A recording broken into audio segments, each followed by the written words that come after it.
Hello lovelies! I scream, you scream, we all scream for ice cream. And a few weeks ago, I asked you guys in the community tab to vote on what types of ice creams you'd like to see on the channel. And I was actually pretty surprised to see that the most requested were fruit flavored ice creams. So today I've got 5 delicious ideas for you guys.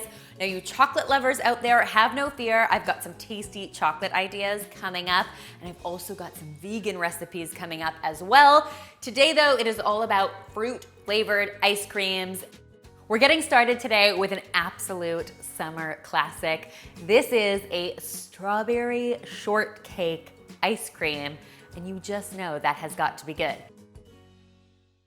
If you're looking for a classic strawberry shortcake recipe, I just happen to have a really wonderful one on the channel. You can take a look at that after you're done watching this yummy video.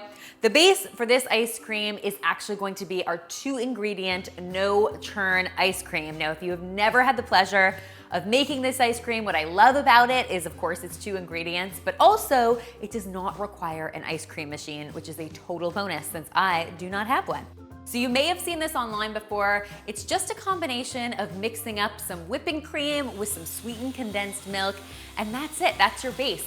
Some people recommend whipping your cream before adding your sweetened condensed milk. I always think that this is a wasted extra step. I just mix the 2 together. What we're looking to do is beat a whole lot of air into this mixture so that it increases in volume and gets nice and thick and frothy. Once your ice cream base is ready, you can start mixing in all of this goodness. So we are going to add our strawberries right into this bowl. I'm using a lot of strawberries here because, of course, when they are in season, we need to use them in abundance. I am also adding some scones. So these are just store-bought scones that I actually broke up with my hands. But if you wanted to make your own scones, you can go right ahead and do that as well. And finally, to get a really beautiful vanilla flavor, we are going to be using the seeds of a vanilla bean. Now, vanilla beans can be a little difficult to find and can be on the expensive side. So if you can't find one, not to worry. You could also do this with a splash of vanilla extract. But if you're doing some entertaining, for example, vanilla bean seeds are really, really tasty, so I do recommend the splurge. Once I've got all that yumminess in my bowl, I'm just going to fold it all in. Then it's just a matter of transferring this mixture into a freezer-safe dish and getting it into the freezer for at least 3 to 4 hours. I know it is very hard to exercise patience when there is this much deliciousness waiting for you, but trust me, it will be rewarded because what you end up with is this beautiful strawberry shortcake deliciousness. Next, guys, we are making apple crisp ice cream. Now, come on, who does not love an apple crisp? And this is really, really easy to make. It's going to start once again with our 2-ingredient base. So I've got my sweetened condensed milk headed in with my whipping cream. And I'm just gonna add one more thing before getting this beaten. I have got a good sprinkle of cinnamon. So our base flavor is going to be a cinnamon ice cream with all of this apple crisp goodness. So we're gonna get this beaten up. I'm gonna step right back because this does tend to splash a little. And now it is time to add our apple pie filling in here. You can usually find this canned in the baking aisle at your grocery store. I'm also going to be adding a nice big helping of granola to this. So that's gonna act as our crisp in this recipe. And it's really that simple. We'll fold all of this together, transfer it to a dish and get it into the freezer. And 3 to 4 hours from now, we're going to have apple crisp bliss. And come on guys, an apple a day keeps the doctor away. No one said you couldn't eat that apple in ice cream. Our next flavor is inspired by an old classic dessert called peach Melba, which is basically poached peaches with ice cream or whipped cream and a little bit of raspberry coulis. So you just know it had to be turned into an ice cream flavor. Once again, we're going to mix up our base. So we've got our cream and our sweetened condensed milk headed into the bowl like so. We'll beat that up until it is nice and frothy, and then we will go ahead and add a whole lot of beautiful peaches to this. Now, obviously, you always have the option to use fresh peaches here. You'll just want to peel them and finely chop them, or you can use frozen. Sometimes they're easier to find that way. Once we've got all those peaches mixed in, we'll just transfer this into our dish, and then we are going to create a bit of a raspberry swirl using some raspberry jam. So I'm just using 2 spoons and I'm going to dollop my raspberry jam across the top of this. Then I'll just use a knife to basically cut my raspberry swirl in.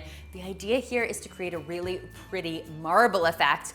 Have no fear that you cannot see the raspberry ribbon. Once this is frozen, you won't believe how gorgeous it's going to be.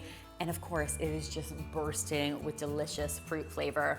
What is not to love? Our next fruity ice cream flavor is actually inspired by a classic Indian drink called a mango lassi. And it's basically a drink that combines yogurt, mango, and a little bit of cardamom all blended up. Super, super tasty. And of course, I just had to turn it into an ice cream flavor. This one starts once again with our classic base. Sweetened condensed milk heads into our whipping cream. We'll give that all a beat. Once that's reached max fluffiness, we will also stir in some vanilla flavored Greek yogurt. We want this to have a little bit of that classic yogurt tang. We are also going to add a whole heaping helping of finely chopped mango. You also have the option here to puree your mango so you get a nice smooth ice cream, but I actually prefer to keep it in chunks. I think it gives a really nice texture. Finally, we are adding a sprinkle of cardamom. If you're not familiar with cardamom, it's a beautiful spice. It can be a little on the pricey side, but the good news is a little goes a long way. So it really doesn't take very much to get that gorgeous flavor. Once that's all mixed up, we will get this into the freezer and you have a fruity, frosty treat that I guarantee you will love.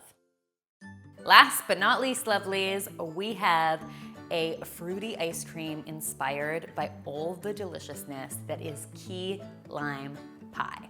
One of my fave summer desserts, and I probably imagine one of your faves as well. Super, super good, and it all starts once again with our base. I've got my sweetened condensed milk headed into my whipping cream, but in addition to this, I am also going to be adding some cream cheese. Now, if you have some whipped cream cheese, that's great. Otherwise, use regular cream cheese at room temperature and just beat this all together. Keep mixing it until it is completely smooth and well incorporated. That is going to be our ice cream base.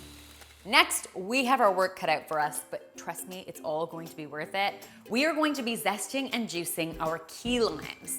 Now, if you can't find key limes, you can definitely use traditional limes, but what I love about key limes is that they're a little more aromatic and a bit more tart than a traditional lime.